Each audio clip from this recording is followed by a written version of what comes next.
Good morning students. Two forms private sector के हमने last lecture में डिस्कस किए। टोटल कितने फॉर्म्स हैं? 6। तो थर्ड फॉर्म है पार्टनरशिप बिजनेस। पार्टनरशिप बिजनेस के बारे में हम पहले भी पढ़ चुके हैं। मिनिमम कितने पार्टनर्स होते हैं? 2। मैक्सिमम कितने होते हैं? 50। यानी partnership is a business which is run by 2 or more than 2 persons. Partnership is that business which is run by 2 or more than 2 persons and whose main motive is to earn profit. Partnership contract पे based होता है, agreement पे based होता है। उस contract को, agreement को बोलते हैं पार्टनरशिप डीड। पार्टनर्स की लाइबिलिटी होती है अनलिमिटेड।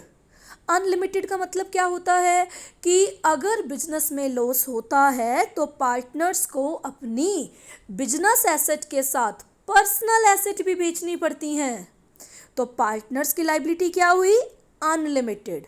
पार्टनरशिप में डिसीजंस सभी पार्टनर्स कंसेंट से लेते हैं, सभी पार्टनर्स एक दूसरे के सजेशन से लेते हैं। तो पार्टनरशिप बिजनेस में बैलेंस डिसीजन होते हैं। देखो, सोल ट्रेड में क्या है? बैलेंस डिसीजन नहीं है, सिंगल पर्सन ले रहा है, सोल ट्रेडर ले रहा है, गलत होने के चांसेस हैं। सेम जॉइंट फैमिली में डिसीजंस करता ले रहा है, यानी सिंगल पर्सन ही है, तो डिसीजंस गलत होने के चांसेस हैं। लेकिन पार्टनरशिप एक ऐसा बिजनेस है जहाँ पे डिसीजंस सभी पार्टनर्स लेते हैं, एक दूसरे के सजेशन से लेते हैं। तो डिसीजंस क्या होते हैं? Balanced, easy to start. Partnership business को स्टार्ट करना बहुत ही आसान है। कोई रजिस्ट्रेशन की नीड नहीं है, कोई लीगल फॉर्मेलिटी या पेपर वर्क की नीड नहीं है। ये जो बिजनेस है ना, ये फेथ पे डिपेंड करता है। अगर पार्टनर्स के बीच में फेथ है, विश्वास है, तो ये बिजनेस लंबे टाइम तक चलेगा।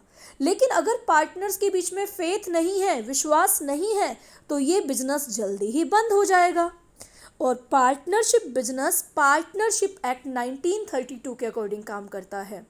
जैसे joint Hindu family business Hindu law के अकॉर्डिंग काम करता है, same as it is partnership business partnership act 1932 के अकॉर्डिंग काम करता है। और पार्टनरशिप बिजनेस में रजिस्ट्रेशन कंपलसरी नहीं है बट नेसेसरी है।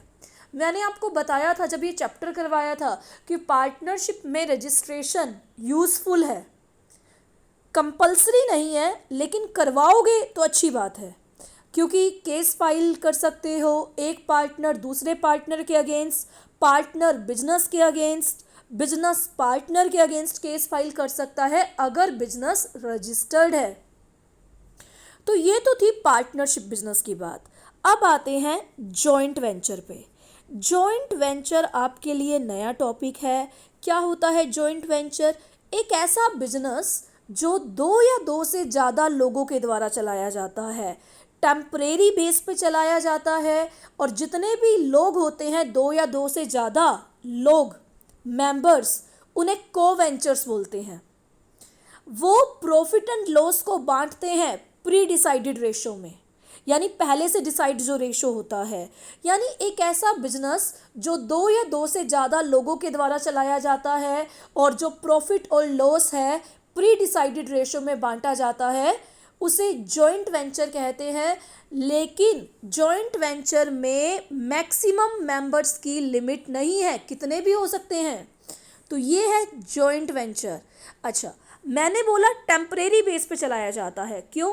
जैसे मान लो कोई बिल्डिंग की कंस्ट्रक्शन का ऑर्डर मिला, जैसे ही बिल्डिंग कंप्लीट हुई, को वेंचर्स के बीच में जो भी एग्रीमेंट होगा अपने आप खत्म हो जाएगा। जैसे ही रोड का कॉन्ट्रैक्ट मिला, रोड का कॉन्ट्रैक्ट खत्म हुआ, वैसे ही को वेंचर के बीच में जो एग्रीमेंट है वो खत्म हो जाएगा। यानी पार्टनरशिप जैसे एक स्पेसिफाइड पीरियड के लिए बनाई जाती है। ये जो है हमारा टॉपिक जॉइंट वेंचर, ये टेम्परेरी पीरियड के लिए बनाया जाता है। टेम्परेरी का मतलब जैसे ही काम खत्म हुआ, को वेंचर के बीच एग्रीमेंट खत्म हुआ, को वेंचर की आपस में लाइबिलिटीज़ खत्म हुई, ये जो जॉइंट वेंचर है यूजुअली बिल्डिंग्स की कंस्ट्रक्शन में, रोड्स की कंस्ट्रक्शन में, ब्रिजेस की कंस्ट्रक्शन में, कैनाल्स की कंस्ट्रक्शन में यूज़ किया जाता है। फिफ्थ आता है कोऑपरेटिव सोसाइटी यानी कोऑपरेटिव ऑर्गेनाइजेशन। ये पूरा चैप्टर हम डिस्कस कर चुके हैं। ये कोऑपरेशन पे बेस्ड होता है। इनका एक ही मोटो होता है, मोटो का meaning objective, each for all and all for each. हर चीज़ सभी के लिए है, सब चीज़ हर किसी के लिए है। ये बिजनेस कोऑपरेटिव सोसाइटी एक्ट के अकॉर्डिंग 1912 के अकॉर्डिंग काम करता है। Cooperative society act 1912। इस बिजनेस में डेमोक्रेटिक मैनेजमेंट होती है यानी हर मेंबर को वोट डालने का राइट होता है, हर मेंबर को इक्वल वोट डालने का राइट होता है। इस बिजनेस में मिनिमम 10 और मैक्सिमम 100 मेंबर्स होते हैं। ये एक ऐसा बिजनेस है जिसका मेन मोटिव प्रॉफिट कमाना नहीं होता, मेंबर्स का वेलफेयर होता है। इस बिजनेस में गवर्नमेंट हेल्प करती है। कैसे हेल्प करती है? डोनेशंस देके, लोन्स देके, चीप रेट्स पे। ये काफ़ी तरह की कोऑपरेटिव सोसाइटीज़ होती है, जैसे consumer cooperative society, producer cooperative society, farmer cooperative society, credit cooperative society. तो बहुत सी तरह की कोऑपरेटिव सोसाइटीज़ होती हैं। तो कोऑपरेटिव सोसाइटी एक ऐसा बिजनेस होता है जो मेंबर्स चलाते हैं, लेकिन इस बिजनेस का मेन मोटिव प्रॉफिट ना होके क्या होता है? सर्विस, मेंबर्स को सर्विसेज देना। ये बिजनेस कोऑपरेटिव सोसाइटी एक्ट 1912 के अकॉर्डिंग काम करता है। इस बिजनेस को गवर्नमेंट हेल्प करती है डोनेशन देके, लोन्स देके।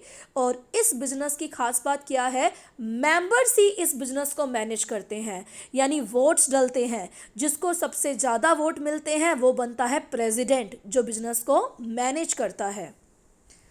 लास्ट टाइप आता है प्राइवेट सेक्टर का, कंपनी। कंपनी क्या होता है इसका चैप्टर भी डिस्कस कर चुके हैं। Company is an artificial person.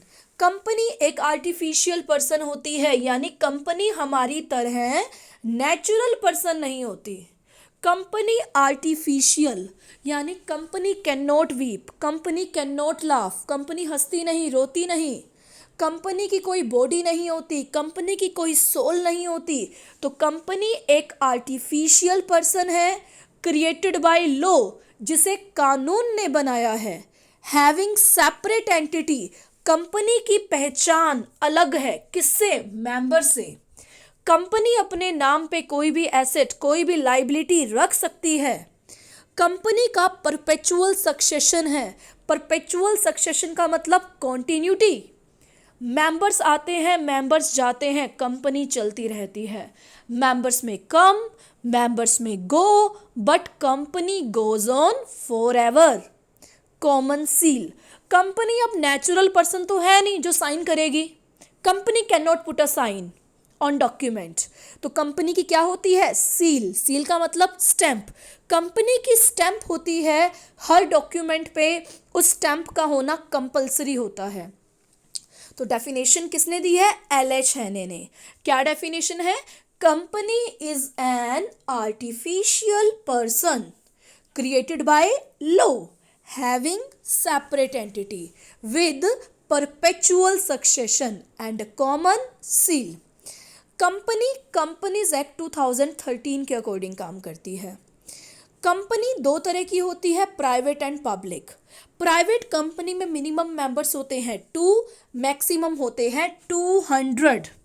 और पब्लिक कंपनी में मिनिमम होते हैं 7, मैक्सिमम होते हैं नो लिमिट। प्राइवेट कंपनी अपने नेम के साथ PVT यानी प्राइवेट लिमिटेड वर्ड यूज़ करती हैं। पब्लिक कंपनी अपने नेम के साथ लिमिटेड वर्ड यूज़ करती हैं। और सबसे बड़ी बात, कंपनी का रजिस्ट्रेशन कंपलसरी है। कोऑपरेटिव सोसाइटी का रजिस्ट्रेशन भी कंपलसरी है। बाकी जितने भी टाइप्स हैं उनका रजिस्ट्रेशन कंपलसरी नहीं है।